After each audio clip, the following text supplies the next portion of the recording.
Hey everyone, it's Nick with Us versus Herd. If it's your first time here, you like the content, hit subscribe. If you want to get notifications when we go live, tap the bell. And if you want to join the UVH fam, our community, links are below in the description to our Discord and our free options trading group on Facebook.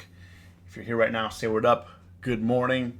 Currently have the S&P down 1, Dow's up 17, and NASDAQ is down 1 as well.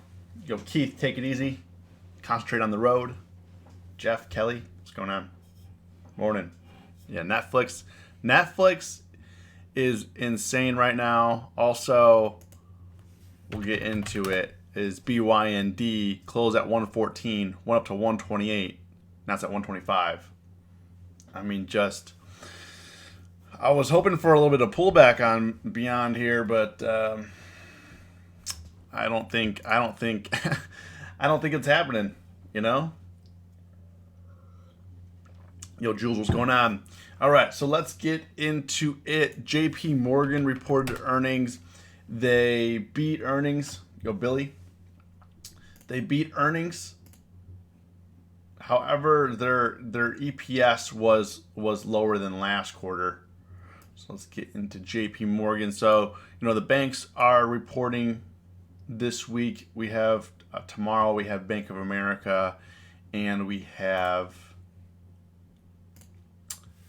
David. We have Bank of America. Who else do we have tomorrow? Oh, Goldman Sachs, PNC. But I don't really trade PNC. Mostly trade Bank of America or Goldman Sachs. But JP Morgan. We were talking about this yesterday, that so much for MJ sector sentiment change by the dip.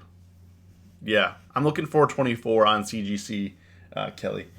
But JP Morgan, we were talking about this. They beat estimates. However, it was like a lower estimate than last quarter.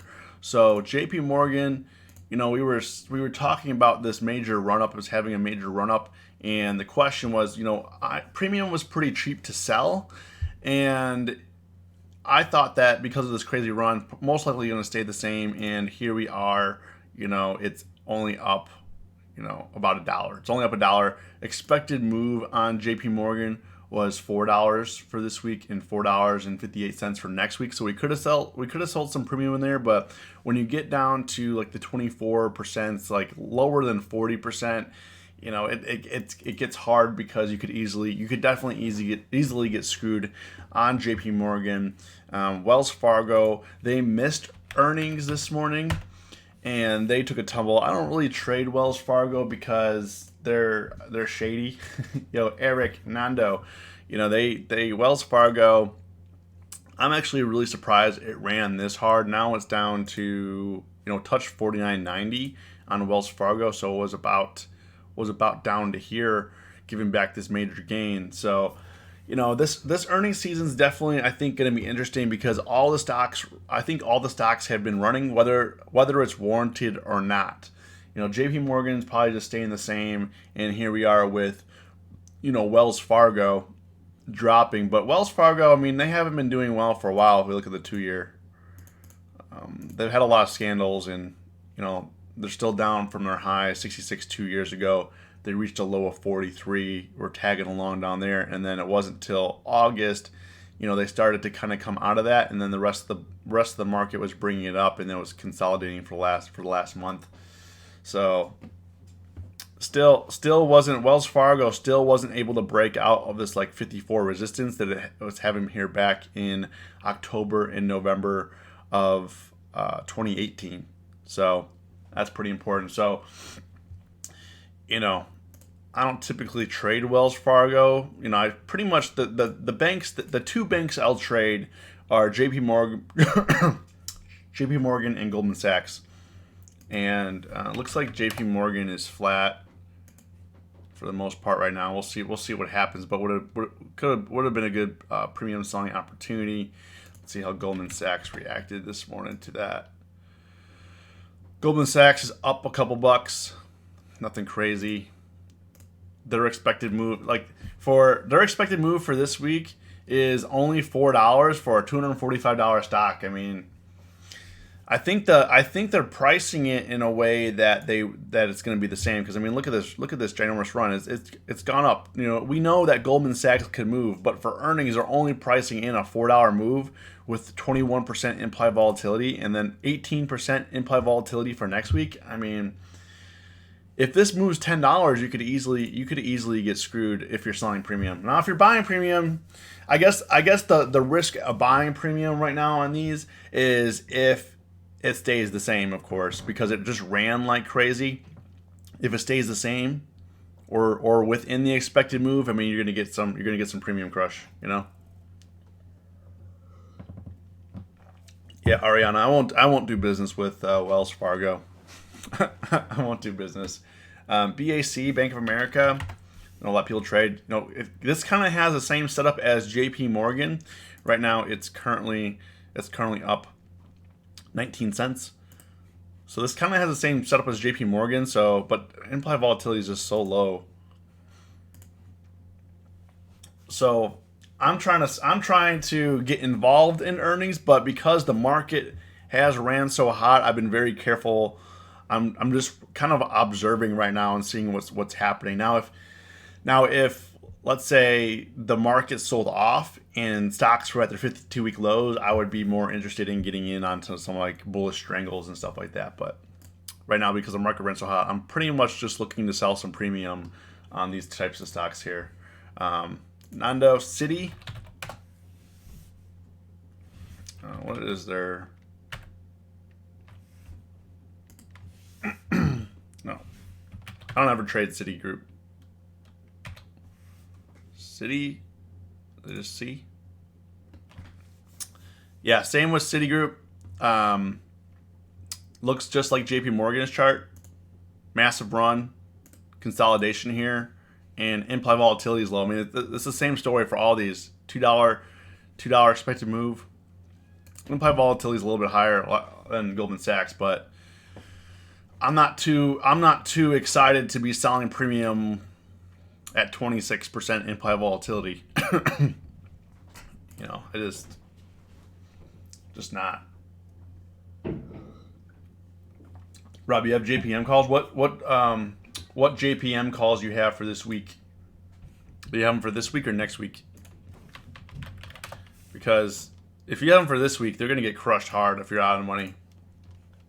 You know, it's only up $1.35 right now. Expected move was $4.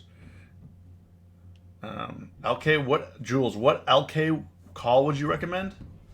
Let's take a look.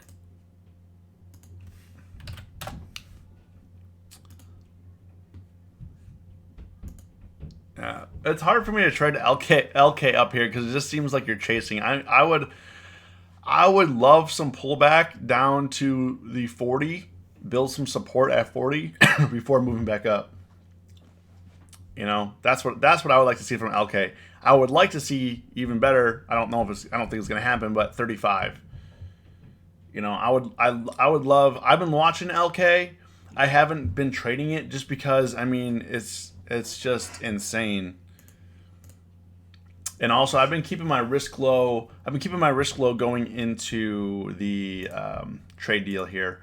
Probably not going to put on any trades today. I'm mostly going to manage what I have, and let me show you what I have here.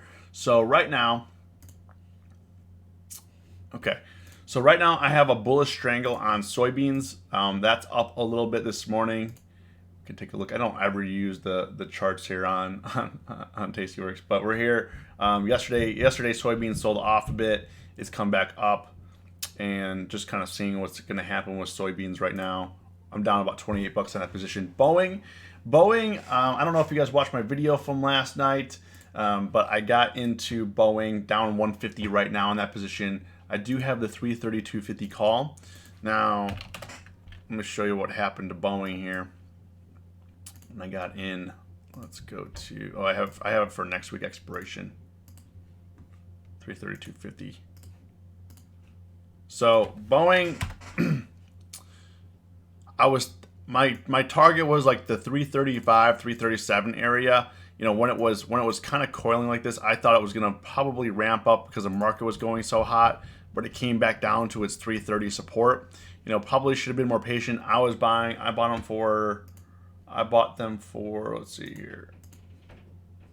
So I bought them at 1206 yesterday for 650. So right in here, when it was chilling, 1206, I bought them, and then they sold off. Man, came down to 5. Because we had a $3 sell off, but now it looks like it wants to bounce back up. So let's see what happens. Daniel, what's going on?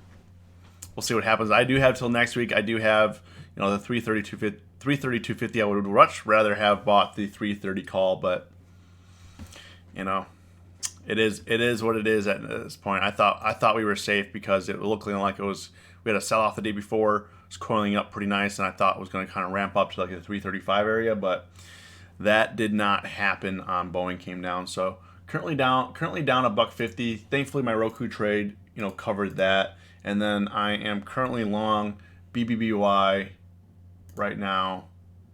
I have the 15 calls right now. It's just chilling right under 15. I do like the 1 year though. It's making a push for this gap close here, so it's pretty interesting. Roku. Let's see here. Roku's pretty flat right now, so we'll see what happens. So Roku's at 133.71, close at 133.93. I'd like for it to push back down to 130, get a better price, and we can move back on up. That's what I'd like to see, but I don't know if that's going to happen. It could easily go up to like 135 and push to 140, like you're saying, Billy. But Stocks have been running really, really, really hot. If you look at Square has we missed our opportunity last week. I was looking at buy them around 61, 62, and this is skyrocketed up to 68. So I'm waiting to see on Square what happens here around 70, 72 area. What's going to happen. Let's see when they have earnings. So Square has earnings not till February 26th, and then James got a 137 call on Roku. Is it for this week? I haven't been trading weeklies just because I wanted to give myself more time. I know it costs more money, but right now it's all about being safe. Being safe. Maybe I'm not going to get the 500,000% returns, but I would rather make consistent returns than big swings in my P&L. Oh, you got February 7th. Nice. So you got some time. Alta's another one that's been moving like crazy. In the last week, it's gone from 248 almost up to 280.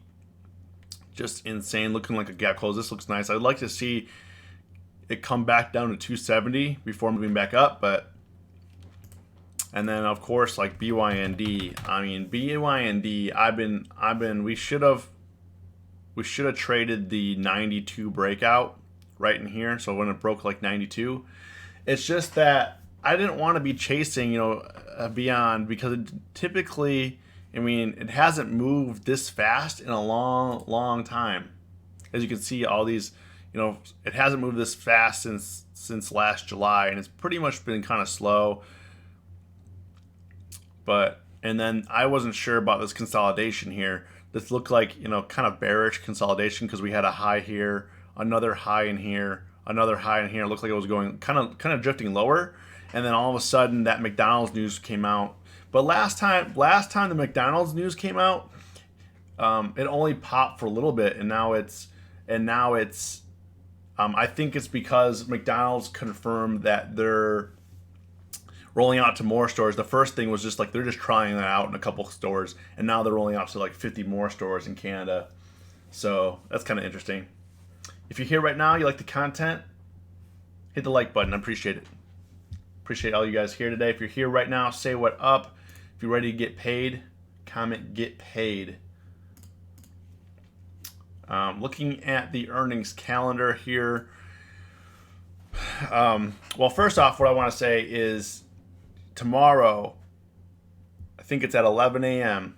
Have to confirm that. Someone can confirm this. I think it's 11 a.m. Eastern time. Signing of the Phase 1 trade deal.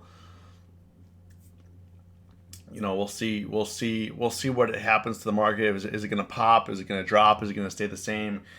I'm just kind of paranoid right now because we've been running so hot that I feel like it's like a sell the news event almost. You know what I mean? I don't like when things run this hot before a big event. I would almost rather prefer that the market has been trending down and consolidating the last couple weeks versus just going up every day like crazy. I mean, yesterday was a huge day. Apple has earnings on January 29th, but I don't typically trade Apple just because I just don't like to. But Apple was up from its lows, $6-7. I mean, just crazy. It's down a couple bucks. It's down a couple bucks right now, but it's basically back where it closed. It hit up to 318 after hours, and then Tesla. I mean, I don't even know. So, I mean, people have been asking me like, "Hey, why don't you trade Tesla? Why don't you do that?" It's just because like I don't know how to value this. And I don't know how to trade this. I mean, you can just jump on blind and buy calls and get paid, but that's just not my personality. That's not how I trade. I like to understand why a stock is at a certain price, and sometimes it's hard for me to do that because the market is obviously unrealistic. The last few years, I mean, we've been pricing things so high, but I mean, is 544 high, 544 high for Tesla, or is Tesla just playing catch up? If you look at, let's go to their 4-year. I mean, if we look, let's go. They basically were the same price for 2 years while the market was running. Tesla was the same price. Now I do think it was warranted. Tesla was having a lot of issues with production, a lot of uncertainty. They couldn't meet their deadlines like ever. They couldn't do anything, and now that it's had this, so you can call it consolidation, you can call it what you want, but the fact was, when I was evaluating Tesla, they weren't meeting expectations. They weren't beating earnings. They weren't meeting their production goals. Now they have more factories. They open up in China. We'll see. We'll see on Tuesday, or Wednesday the 22nd. So they have earnings Wednesday the 22nd. So I'm waiting to see what happens with that. I want to see some consolidation. I want it to be like a tradable chart. Right now, you can't just. I mean, you can, I guess.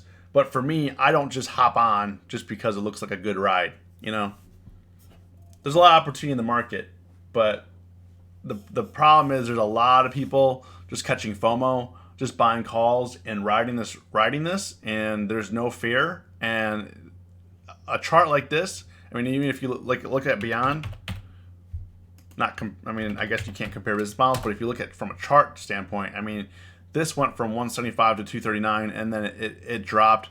It dropped 80 points in just a couple days. 100-point drop on Tesla right now would be nothing, and it would still be at 4. Were we at 544? We would still be at 444, which is way above way above the resistance. But the implied volatility and the expected move, so we have the $20 expected move. So if it's moving, it's 524. Right now it's 444, 445. So it's basically beyond the expected move for this week, $19. So they're gonna get paid. You're gonna get paid on these 545s today. These were going for, but even the 545, they were going for like $7. I mean, just insane. Next week expected move is $45. So they're expecting like an 8 to 12%, 8 to 10% expected move next week. It's just, I don't like to trade that. But I mean, to each their own. Some people are really good at trading those breakouts, and some people do really well in that area. But I feel like the majority of people kind of like Bitcoin and Beyond and all those stocks that are running hot. they get caught up in making so much money that they actually give up a big percentage of their profits when it starts going against them. So what happens a lot of times to people is it'll rip and rip and rip, and they buy the dip, no fear, buy the dip, no fear. And then what happens when there's a legitimate pullback, they keep buying the dip, and it doesn't come back by the time that they need it, and then they give some profits back. So, if you're keeping your sizes small, if you've made some money on this, and now you're at this point where you still want to ride it, keep your size small, manage your risk, and, you'll be okay. But for me, I feel like that's not the best chart setup for me. I would much rather trade a chart like this. If we look at Alta, I would much rather trade this huge gap fill and this run up in this gap fill. Let's see when they have earnings. They have earnings on March 12th, so we have some time. I would much rather trade this gap fill than a 200-point runner. But that's just my preference and my style of trading. I'm killing it on Beyond Meat. Nice, yeah. Beyond Meat, I think is a great stock, and I think it has the potential to. The question is Beyond Meat like a fad that's going to fade off for the vegans, or is it going to stick? That's what we want to see.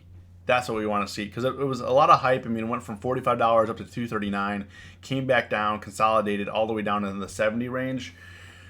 Now, if you're vegan, I don't know if anyone here is vegan in the chat, has tried one of these. I have not tried one of these. I'm a little freaked out by imitation meat. That's I don't know how to even describe it. Is it like lab grown? You know what I mean? Is it like lab grown? So I'm not vegetarian, so I would rather just, if I'm going to eat a burger, I'm going to eat a burger. But for the vegetarians, you guys think this is a great option? I think that I do think, also Kim Kardashian gave some free advertising on it last week when she gave her fridge tour or whatever on Instagram, because I guess she faced some backlash because she took a photo in front of a fridge and there was no food in there, and people were like, "What do you eat? You don't eat anything." And then she gave a tour of her like walk-in restaurant grade fridge that had like Beyond Meat products and that kind of thing. So I don't know if that has anything to do with the stock price right now, but Beyond Meat got some free advertising in that, which I don't know if that makes people buy the stock or not. I don't know. Bill, what's going on? I've tried the Dunkin' Donut sausage. It tastes like sausage. So that's kind of what we're looking at right now. Let's see what JP Morgan is doing right now. Dow's up a tiny bit. JP Morgan is not doing anything flat. Let's see here.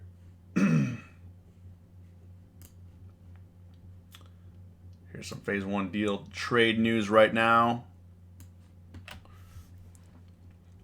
Corn options. People have become pessimistic because a lot of the purchases China said they're going to make seem hard to attain. Let's see what the purchase is.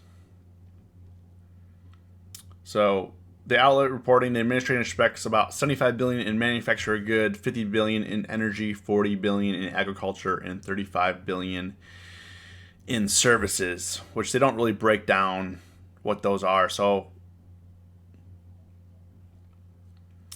if this thing's coming under expectations, you can see a sell-off. We know that. People commenting. Common sense. Like if things come below expectations, we can see a sell-off. Okay, thanks for that, bud.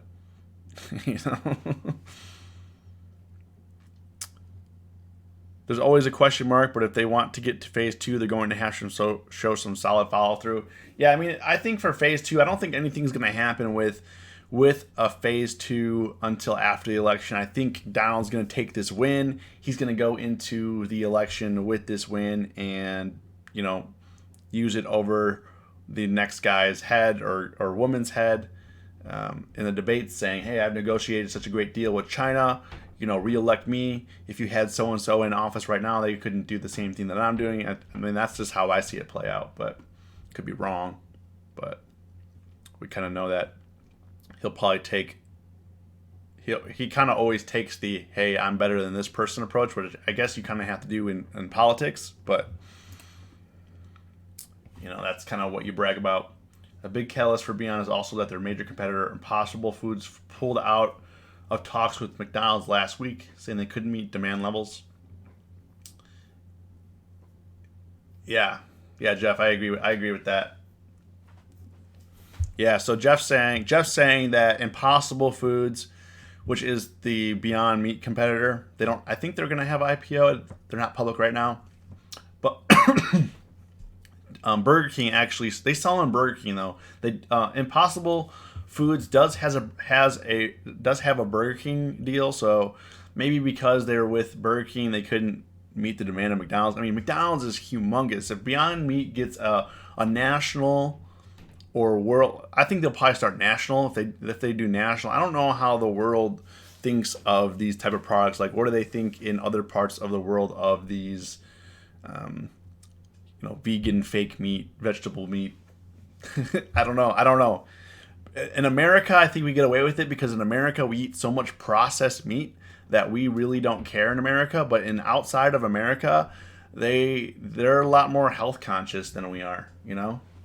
We're all about fast food and convenience, and they slow it down, and they eat a lot of different foods. So I don't know if that would be something they would go for, like, in other parts of the world. I mean, I'm sure it tastes good, but I mean, because like in other parts of the world, even McDonald's is like they have a completely different menu. They don't even have what we have here. All right, we got about 4 minutes to market open here. Looks like we're having a little bit of some selling here. Dow is down 7, S&P's down about 5, Nasdaq down 11. Overall relatively flat. After a giant move like yesterday, I thought maybe we would. Let's look at.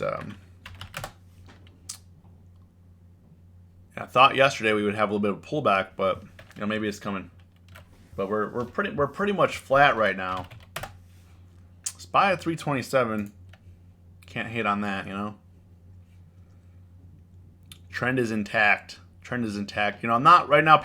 I got a comment last night on YouTube was, "Hey, don't you buy any puts?" And the answer is yes. But right now, based on every single chart, I'm just looking for long setups because you want to go with what the easier trade is. I mean, timing a fall or being short is so short-lived. You know what I mean? Like you can be short, but you gotta take your profits like immediately. Otherwise, you're screwed within an hour or next day. I mean, gap up and FedEx. Let's see. FedEx hasn't come down either. I was hoping FedEx came down a little bit, but still pushing 160 here. I was trading it down in the 150s was pretty good. Home Depot I haven't traded this week either. Home Depot's come back a little bit. I would like to see. I don't know if it's going to happen. Home Depot back to 215. Home Depot back to 215, but I haven't traded it this week either, so I'm trying to see if we can get Home Depot back there. And they have a $1.36 dividend on Home Depot. It's pretty good. AT&T broke trend here. It's at $38 right now. Might come back down to 37, or might stay here at 38. We'll see what happens here at 38. We can consolidate, move back up. What other stocks we're looking at here? Facebook. I think Facebook's been running too. Yeah, Facebook. I mean, whew. Facebook has earnings on January 29th, so in 2 weeks. All these stocks are going to run so hot before earnings. We're not going to have the opportunity to. But I guess it would make some. If these consolidate, it would be a good opportunity to sell some premium in. They use protein from peas to make meat. Okay. Any stocks you guys want to look at, review real quick? That's pretty much it. So I'm just waiting to see what happens with these banks. And JP Morgan come back down. These options. I want to see what these options open up at for these weeklies here. See what loss they're at. Caterpillar. Now Caterpillar is impacted pretty big by a trade deal. They do a lot of business in China, so I would probably stay away from this until the trade deal happens. Yo, Jumar, looking to sell some premium possibly for Bank of America. We did go over Bank of America earlier this stream. But yeah, I mean, I would wait until it breaks out of range on Caterpillar for me. I mean, just they could bleed you out pretty easily on these options here. Just consolidating. Looks like market just opened up. JPM. Let's see. Basically open flat. Let's see what we got. Let's see what we got here. Oh man, puts near the money. 137 puts down 47%. Calls, the 138 calls down 50%, 15%, not 50, 33%, 30% on the 39, down 39, 139 calls. So would have been good, but wouldn't have been like a huge win. I think it was too much risk. I think there would have been too much risk to sell premium here. I mean, it opened up flat, but let's see what those beyond options are opening up at right here. And see, so beyond gapped up. So beyond gapped up 12 points, but these are only, this is priced in. These are only up 120, 160%. So they saw this coming, but I mean, yeah, I mean, I'm not saying 160% is not good, but for a $13 gap up, you'd expect like to see a 500, 400%er. Not saying it can't be that. It could still go up that high. It's at 127 right now. SPCE, Rodney. Space. Okay, so we were talking about this. I was waiting to see what happens here at 13. Looks like it busted through. Sky's the limit, I guess, man. Sky is the limit. I mean, just insane. If you guys haven't yet subscribed to this new channel, this is the new channel for the live streams. Hit the subscribe button. Appreciate it. BBBY, it's coming down. Let's see, Boeing. I'm in Boeing right now. Boeing's up 30 cents only. Chilling here at 3:30. So my plan for kind of on Boeing, just to kind of wait that out right now. We're down. Let's see. I'm getting some money back on this. Actually, let me close out Thinkorswim or Tastyworks and reopen it because it's still showing yesterday's data. If you don't restart Tastyworks like once a day, it shows like old data in there. So I recommend restarting Tastyworks. So now you can see that this data's changed. Like today, I was down 150 on this position. It was showing I was down 130 on the day. Now it's showing I'm up 25 on the day, up $30 on the soybeans, down 27 on Bed Bath and Beyond. So I'll see what happens. But right now, Bed Bath and Beyond is not looking hot. But I do like this chart on Boeing right now. And Square's running up to 69. Alta's trying to break 280. Went up to hit 281. So it's gonna be interesting. I'm probably gonna be laying low today, mainly because I'm just gonna reduce my risk going into tomorrow. I don't want to be forced to bag hold. It's bad enough I'm already in Boeing. Probably if Boeing doesn't pop, it looks like I'm holding Boeing through the trade deal. You know what I mean? So, anyways, guys, if you haven't yet, hit us up in the Discord. We're there pretty much all day. As always, stay safe, stay green. It's us versus herd.